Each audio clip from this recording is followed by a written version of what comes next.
구약성경 예레미야 9장 1절에서 9절, 구약성경 1064쪽에 있습니다. 교회는 그리스도의 몸이다, 그렇게 이야기하죠. 하나님 예수님께서 그렇게 말씀하십니다. 바울도 그렇게 이야기하고, 그래서 교회는 그리스도의 몸이다. 그리스도는 교회의 무엇이에요? 머리시다, 그러죠.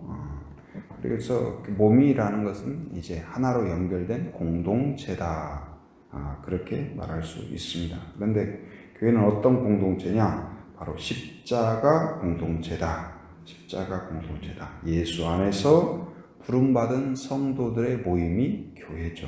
그래서 예수님을 배제하고 교회는 아무 의미가 없어요. 그냥 세상에 그런 모임과 다를 바가 없죠. 그러나 우리는 독특한 것이 무엇이냐? 예수 안에서 부름받은 공동체이고, 또 그 안에서 구원의 감격이 있고 기쁨이 있는 공동체, 또 한 아버지 하나님을 찬양하고 기뻐하고, 또 형제 자매를 서로 사랑하고 축복하는 그러한 매우 특별한 공동체죠. 그래서 이제 교회가 또 그 예수님을 기억하도록 하기 위해서 십자가를 이제 뒤에 걸어 놓았어요. 원래는 십자가가 뭐 하는 거예요? 뭐 하는 용도예요? 사람을 죽이는 용도예요. 사형틀이에요. 그러나 이제는 우리가 재해석되는 게 무엇일까요? 죽이는 그 십자가였는데 우리가 거기에서 어떻게 되었어요? 살아난 거예요. 절망이었고 죽음이었고 기쁨이 없었던 그 십자가가 예수님을 통하여서 완전히 바뀐 거죠. 생명의 시작이 되었고, 구원의 시작이 되었고, 은혜의 시작이 되었어요. 그런데 이제 십자가 공동체다. 여기 이제 십자가를 보면서 뭘 보냐? 십자가 이제 두 가지로 되어 있잖아요. 하나는 위아래로 된 나무가 있고, 또 하나는 뭐예요? 좌우로 이런. 그래서 이제 그 형태를 보면서 우리가 한번 그 비유적으로 살펴보면, 이제 세로는 이제 그렇게 설명할 수 있겠습니다. 이제 그 누구와 첫째는 바로 서야 되냐? 하나님과 우리와의 관계, 세로의 그런 관계, 그 교제가 얼마나 튼튼히 서 있느냐, 그거에 따라서 이 교회 공동체가 얼마나 건강한가. 성도도 마찬가지예요. 첫째, 뭐가 잘 서 있어야 되냐? 하나님과 나와의 관계가 튼튼해야 돼요. 구원의 확신이 있어야 돼요. 일이 잘 될 때에도 내가 하나님의 자녀됨을 확신해야 되고, 하나님이 나에게 은혜 주셨음을 기억해야 돼요. 그리고 일이 안 될 때에도 하나님의 내가 자녀이고, 내가 혹시 또 그냥 하나님이 나를 내다 버린 거 아닌가? 이런 생각을 하면 안 되죠. 그래서 하나님이 나를 구원하셨고, 나를 지키시고, 하나님이 안 보이는 것 같은 그때에도 하나님이 계심을 믿어야 돼요. 이게 믿음이에요. 히브리서 11장 6절에서 이야기하는 것처럼 바로 하나님이, 우리가 그 믿음이 없이는 하나님을 기쁘시게 할 수 없는데, 그 믿음이 무엇이냐? 하나님이 계신다는 것을 믿는 거예요. 보이든 보이지 않든. 그래서 내가 하나님 앞에서 산다. 코람레오로 하나님 앞에서 산다. 그러니까 하나님이 계신다는 것을 믿어야 하나님을 의식하죠. 그래서 그렇기 때문에 이 하나님께 우리가 회개를 한다는 건 뭐예요? 하나님이 계신 것을 믿기 때문에 하나님이 나를 보셨습니다. 그 앞에 회개할 수 있는 것이죠. 회개하고, 또 아무도 내 옆에 없다고 생각할 때에도 누가 계심을 믿어요? 하나님이 계심을 믿기에 그분이 나를 아신다. 사람들이 다 오해하고 나에 대해서 모함을 하고 그런 때에도 정확히 나의 상황을, 진실을 아시는 분이 계시다. 누가 알고 계세요? 하나님이 알고 계신다. 이걸 믿을 때 위로가 있어요. 그래서 거기에서 힘이 있고 에너지가 있고, 그래서 우리에게는 바로, 그러니까 예수님이 이 예수님만의 독특한 에너지의 그 근원이 있었죠. 샘물이 있었죠. 왜? 매일매일 사역을 마친 뒤에 따로 한적한 곳에 가셔서 만났어요. 누구를요? 하나님을. 하나님과의 교제가 있었어요. 그래서 성도도 마찬가지예요. 하나님을 만나면 만날수록 힘이 생겨요. 그리고 하나님을 만나면 만날수록 위로가 있어요. 그리고 소망이 있습니다. 그런데 문제는 무엇이냐? 이 하나님과의 관계가 흔들흔들하는 사람이 있어요. 끊어져 버린 사람이 있어요. 그리고 견고하지가 못해요. 그러면 이것만 문제가 되는 것이 아니라 무엇이 문제가 되냐? 무엇이 문제가 되냐? 수평적인 관계까지도 문제가 된다. 수평적인 관계. 수평적인 관계는 무슨 관계일까? 바로 사람들과의 관계예요. 이 사회에서 겪는 관계예요. 3절 말씀 같이 한번 읽어봅니다. 3절 같이 시작. 여호와의 말씀이니라. 그들이 활을 당김 같이 혀를 돌려 거짓을 말하며 그들이 이 땅에서 강성하나 진실하지 아니하고 악에서 악으로 진행하며 또 나를 알지 못하느니라. 하나님을 알지 못한다는 것은 수직적인 관계가 희미해졌거나 끊어졌거나 문제가 생긴 거예요. 문제가 생기면 나무도 그렇죠. 뿌리와 이파리를 연결해 주는 게 뭐예요? 줄기가 있죠. 줄기. 그 나무가 문제가 있다. 그러면은 반드시 어디에 영향이 와요? 이파리도 시들시들, 열매도 맺기가 어려워요. 마찬가지 똑같아요. 그러니까 하나님과 우리 사이에 문제가 생기면 그것으로 끝나지 않고 바로 수평적인 관계도 손상이 된다. 파괴가 된다. 그래서 3절에서 있는 것처럼 그들이 활을 담긴 같이 혀를 놀려 무엇을 말해요?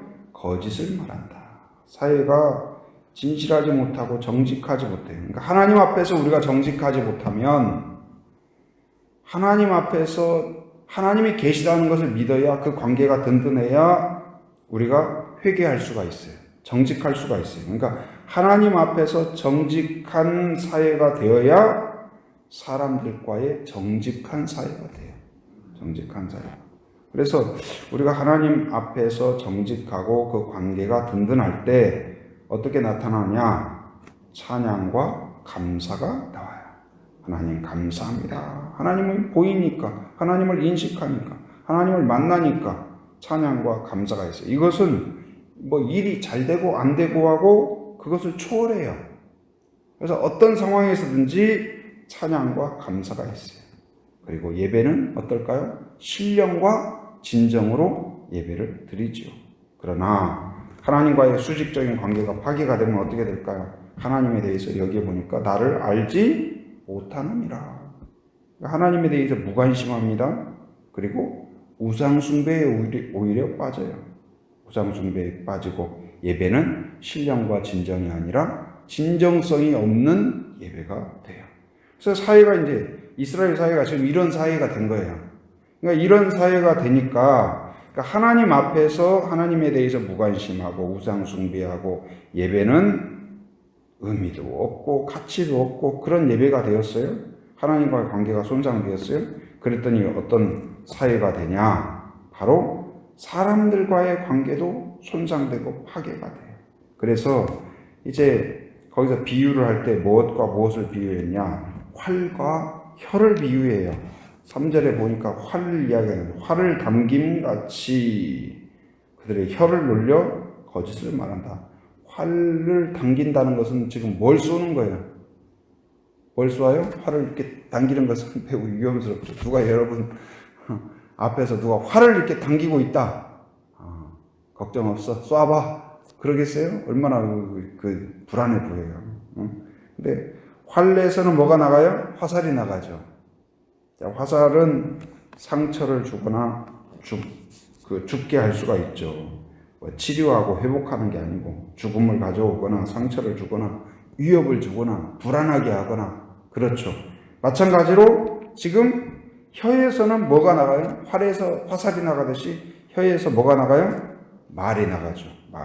말이 나가는데 원래는 이제 그곳에서 감사와 찬양이 나아가고 위로와 축복이 나아가야 될 텐데, 그래서 하나님과의 관계가 튼튼하게 세워진 사람은 하나님께는 감사와 찬양, 사람들에게는 위로와 축복, 격려가 나가게 되어 있어요. 그러니까 이것이 따로따로가 아니라 동전의 양면이에요. 그러니까 하나님에 대한 찬양과 감사가 없는 사람이 사람들에게는 막 축복하고 격려하고 이런다, 이건 안 맞아요. 그러니까 하나님에 대해서 감사와 찬양이 회복되어야 사람들을 위로하고 축복할 수가 있어요. 그런데 지금 하나님과의 관계가 깨어지니까 어떻게 되냐, 혀에서 거짓이 나가는데, 거짓이 나가고 분노가 나가고 모욕이 나가고, 그러니까 이 시대도 지금 뭐예요? 하나님을 이게 알지 못하면 이 사회도 우리나라도 현실도 지금 그렇죠. 뭐 이스라엘만 그런 것이 아니라 악성 댓글과 모욕과 거짓과 모함과 모함. 여러분이 어떤 악성 댓글이나 거짓이나 모함 속에 이렇게 들어있는 적이 있었는지 모르겠어요. 그러니까 그것이 쉽지 않아요. 그것이. 그러니까 그 타락한, 마치 이 쓰레기 수거장에 가면, 여름에 가면은 막 악취가 진동하잖아요. 근데 여러분 막 방 안에 그런 음식물 쓰레기 막 그 악취 나는 것을 가득 넣어놓고 여러분은 거기다가 딱 넣어놨다고 생각을 해봐요. 얼마나 견디겠어요? 그냥 막 냄새, 막 파리, 벌레.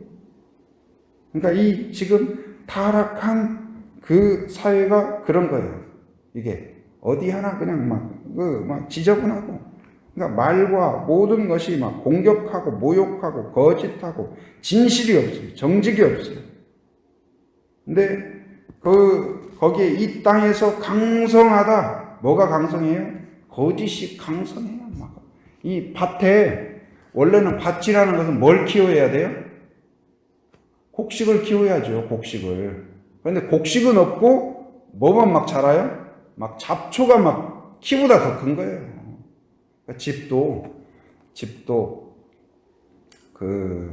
이제 제가 대학 다닐 때 사랑방이라고 해가지고 공동체 생활을 했어요. 형제들 한 12명 이렇게 해가지고 같이 이렇게 지내고. 근데 집을 12명 살려고 하니까 이게 웬만한 집을 얻어가지고는 안 되는 거예요. 어떻게 해가지고 하나 폐가를 보니까 딱 좋아요. 크기가.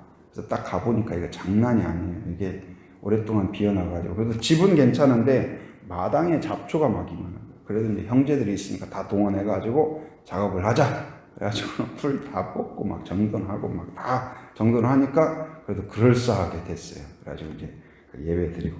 근데 집도 사람이 안 살면 뭐가 자라요? 막 잡초가 자라는 거예요. 마찬가지예요. 여기에 지금 하나님 우리 안에 성령이 계시지 아니하면 뭐가 자라냐? 잡초가 자라는 거예요.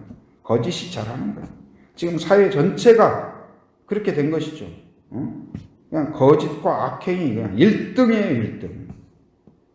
불신 사회가 되고. 4절 한번 읽어봅니다. 4절 시작. 너희는 각기 이웃을 조심하며 어떤 형제든지 믿지 말라. 형제마다 완전히 속이며 이웃마다 다니며 비방함이니라. 그러니까 옆 사람을 절대 믿으면 안 돼요. 사회가 이렇게 됐어요. 이렇게. 그러니까 이 무너진 것이 뭐예요? 누구와의 관계가 무너졌기 때문에, 하나님과의 관계가 무너졌기 때문에 사람들이 하나님을 두려워하지 않아요. 내가 저 사람 걸 뺏을 수 있다면 거짓말 아무것도 아니에요. 거짓 사회가 되었어요. 정직이라는 것은 찾아볼 수가 없어요. 불신 사회예요. 이웃을 믿어야 되는데 항상 저 도둑놈이 언제 내 거 가져갈라나 하고 항상 옆집과 함께하고 있는 사람, 그런 사람에 대해서 늘 경계하고 못 믿고 또 속이고, 형제마다 완전히 속인다. 그러니까 서로 속고 속이고 그런 사회가 팽배해요. 자, 5절도 한번 읽어봅니다. 시작. 그들은 각기 이웃을 속이며 진실을 말하지 아니하며 그들의 혀로 거짓말하기를 가르치며 악을 행하기 지치거나. 진실한 사람이 웃음거리예요. 그렇게 세상을 순진하게 살지 말라. 그러니까 진실하고 정직한 것이 권장되는 사회가 아니라 오히려 얕은 꾀들이 너 참 대단하다 할 정도로, 그러니까 진실과 정직이 오히려 웃음거리가 되는 사회가 되고 말이에요. 언제요? 하나님과의 그 관계가 무너지면. 그래서 가장 믿어야 할 사람들을 안 믿어요. 가족도 안 믿어요. 부부도 안 믿어요. 친구도 안 믿어요. 믿었다가 큰 코 닥쳐요. 그러니까 사회가 이렇게 되는 거예요. 그래서 우리가 바로 그 하나님의 은혜를 누릴 수가 없고 서로의 관계 가운데 주는 위로를 경험할 수가 없어요. 언제요? 하나님과의 관계가 깨어지면. 근데 교회는 그 십자가를 통하여서 이 깨어진 관계가 회복되는 곳이 교회예요. 바로 예수 안에서 하나님과의 관계가 회복되고 또 하나님과의 관계가 회복됨으로써 뭐가 회복이 돼요? 수평적인 관계, 사람들과의 관계가 회복되는 공동체가 어디냐? 교회예요. 교회가 바로 그렇기 때문에 우리의 축복이에요. 바로 신비한 공동체예요. 그래서 이 속이는 관계가 아니라 어떤 문제가 있으면 서로 순해서 기도해주고, 기도해주니까 우리 안에 그 문제가 해결될 때 같이 기뻐하고, 또 어떤 어려운 문제 있을 때 같이 안타까워하면서 그걸로 끝나지 않고 기도하고 축복하고, 이게 이제 회복되는 거예요. 회복되는 거. 그래서 교회를 통하여서 우리가 하나님과의 관계가 다시 세워지고 또 사람들과의 관계가 진실로 형제 자매가 돼요. 그래서 주 안에서 우리가 형제가 되고 자매가 되고, 속이는 공동체가 아니라 축복하는 공동체로 다시 회복돼요. 하나님에 대해서도 눈이 열려요. 눈이 열려요. 영안이 열려요. 그래서 하나님이 계시구나. 그래서 서로 간증을 나누다 보면 하나님이 우리와 함께 하시는구나. 이게 느껴져요. 느껴져요? 안 느껴져요? 여러분, 하나님이 느껴지나요? 네, 하나님이 느껴지길 바랍니다. 이 아침에 나오면서 오늘 날씨가 쌀쌀하네? 느껴져요? 안 느껴져요? 더우면은 이제 완전 여름이다. 그런 말 하잖아요. 날씨만 느끼는 것이 아니라 영적인 온도를 느낄 수 있기를 바랍니다. 하나님이 계신가? 하나님이 나와 함께 하신가? 나에게 무슨 말씀을 하신가? 그것이 들리고 느껴지고, 나올 때 새소리만 들리는 것이 아니라 하나님의 음성이 들려야 돼요. 이게 영적으로 끼어 있어야 돼요. 그래서 오늘 말씀을 이제 생각하면서 같이 기도하고자 합니다. 하나님과의 나와의 수직적인 관계가 교회를 통하여, 순을 통하여, 가정에서 자녀들도 부모를 통하여서 다시 세워지게 하여 주옵소서. 예수 안에서 그래서 수평적인 관계도, 사람들과의 관계도, 가정의 모든 관계도 다시 회복되게 하여 주옵소서. 은혜로우신 하나님 감사합니다. 하나님에 대하여 무지하고 손상된 관계였던 우리들을 부르셔서 예수 안에서 다시 하나님을 알게 하시고 구원의 기쁨과 감격을 누리게 하심 감사합니다. 하나님, 이제 예수 안에서 하나님과의 관계가 회복될 뿐만 아니라 거짓 사회였던, 또한 거짓에 속아있던 우리들을 부르셔서 다시 서로 신뢰하고 축복하고 격려하는 온전한 믿음 공동체로 세워주신 것을 감사합니다. 우리 교회가 늘 십자가 안에서, 또한 예수 안에서 든든히 세워지는 거룩한 공동체가 되게 하여 주시옵소서. 서로 사랑하고 축복하는 공동체가 되게 하시고, 서로를 통하여서 위로받고 격려받고 세임을 얻는 믿음 공동체가 되게 하여 주시옵소서. 부족한 종 세워주심 감사합니다. 용기를 주시옵소서. 믿음을 더하여 주옵소서. 늘 함께 할 수 있는 동역자들을 세워주시옵소서. 하나님, 또한 함께 동역하는 교역자들을 하나님 축복하며 기도합니다. 하나님, 늘 하나님을 의지하며 깊은 믿음으로, 헌신으로 동역하게 하시고, 하나님 그 가정 위에도 영적으로 또한 육적으로 부족함 없도록 채워주시옵소서. 또 이 나라의 민족을 긍휼히 여겨 주시옵소서. 하나님을 온전히 섬기는 민족이 되게 하시고, 아버지 하나님이시여 기도가 끊이지 않는 그러한 거룩한 민족이 되게 하여 주옵소서. 또 북한 땅에도 복음이 들어갈 수 있게 하시고, 북한 땅에도 교회의 종소리가 울리게 하여 주시옵소서. 하나님 또한 남북 문제도 대화가 깊어지게 하시고 또한 교류가 확대되게 하여 주옵소서. 하나님의 손길 안에서 또한 북핵 문제도 해결되며 또한 평화적으로 통일까지 이루어질 수 있도록 인도하여 주시옵소서. 오늘 또 아버지 하나님 주님을 의지하며 새벽을 깨우며 나온 한 번 한 번 기억하시고 마음에 굳건한 믿음을 주시며 하나님과의 든든한 관계가 회복되게 하시고 또한 하나님 손상된 또한 관계가 있다면 하나님의 은혜 가운데 회복되는 은혜가 있게 하여 주시옵소서. 우리의 말을 바꿔주시고 마음을 바꿔주시고 또한 우리를 통하여서 많은 사람들이 치유되고 회복되고 살아나는 역사가 있게 하여 주시옵소서. 우리의 가정을 통하여 자녀들이 살아나게 하시고 하나님과의 관계가 회복되는 은혜가 있게 하여 주시옵소서. 오늘 또 삶의 현장에 살아가는 모든 성도들 안전과 건강을 지켜주시고 이것저것을 왕래할 때도 안전 운행할 수 있도록 인도하여 주옵소서. 또 일터 가운데에도 은혜를 부어 주시옵소서. 하나님의 은혜 가운데 풍성한 결실이 있게 하여 주옵소서. 해외에 육지에 있는 가족들, 자녀들, 성도들 하나님께서 지켜주시고 눈동자와 같이 보호하여 주시고 오가는 소식마다 복된 소식 되게 하여 주시옵소서. 지금은 우리 주 예수 그리스도의 은혜와 하나님의 풍성하신 사랑과 성령의 교통하심, 인도하심의 역사가 십자가 안에서 예수님 안에서 하나님과의 관계가 회복될 뿐만 아니라 우리의 이웃들과의 관계, 가족들과의 관계, 수평적인 관계가 새로워지고 회복될 것을 꿈꾸며 소원하는 한 사람 한 사람 머리 위에, 가정 위에, 일터 위에, 제주 한빛교회 위에 지금으로부터 영원토록 함께 하시기를 간절히 축원하옵나이다. 아멘.